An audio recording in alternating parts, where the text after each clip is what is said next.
حضرت ابراہیم علیہ السلام کی عادت تھی کہ مہمان کے بغیر کھانا نہیں کھاتے تھے، اور جو کھانا مہمان کے ساتھ کھایا جائے اس کا حساب بھی نہیں ہوگا۔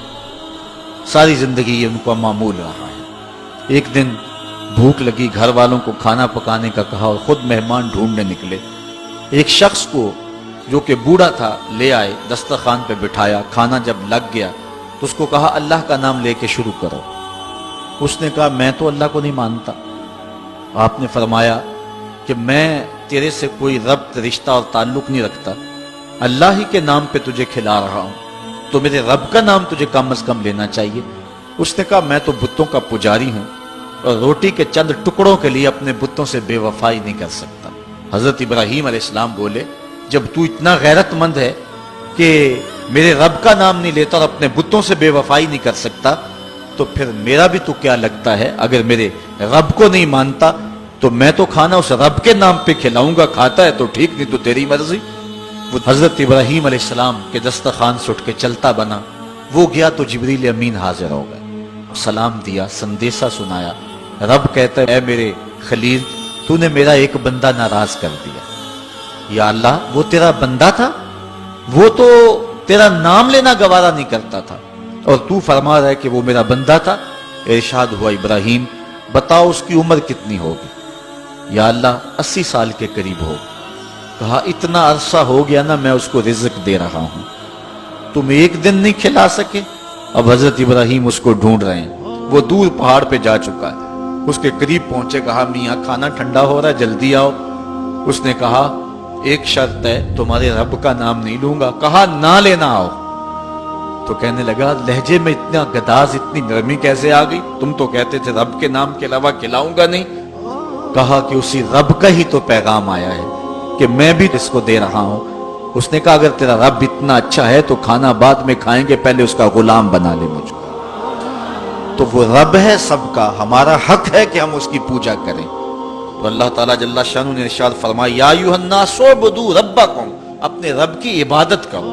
ایک تو وہ تمہارا رب ہے، اور پھر الذی خلقکم، اس نے تمہیں پیدا بھی کیا ہے۔ توجہ چاہوں گا کتنی شان ہے کہ اس نے تخلیق بھی کیا اور پھر اس نے تمہاری تربیت بھی کی۔ جو تخلیق بھی کرے اور تمہاری تربیت بھی کرے، کیا اس کا حق نہیں ہے کہ اس کے حضور سجدہ ریزیاں کی جائیں؟ ساری زندگی انسان ماں کی خدمت کرتا رہے تو بتاؤ ماں کی خدمتوں کا بدلہ دے سکتا ہے؟ ماں کے پیار کا صلہ دے سکتا ہے؟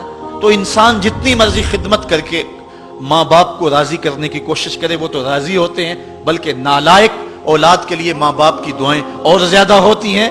تو انسان ان کی خدمت کا حق نہیں دے سکتا۔ ماں باپ کے اتنے حق کیوں ہیں؟ اس لیے کہ ماں نے بیٹے کو جنم دیا، جس نے جنم دیا ہے اس کے اتنے حق ہیں، تو جس رب نے خلق کیا ہے اس کے کتنے حق ہوں گے؟ جس نے تخلیق کیا ہے، دستے قدرت سے بنایا ہے، تو پھر اس کے کتنے حق ہوں گے؟ تو مجھے بتائیے اس شخص سے بڑا بدبخت کوئی ہو سکتا ہے جو اللہ کے حضور سجدہ ریزی نہیں کرتا؟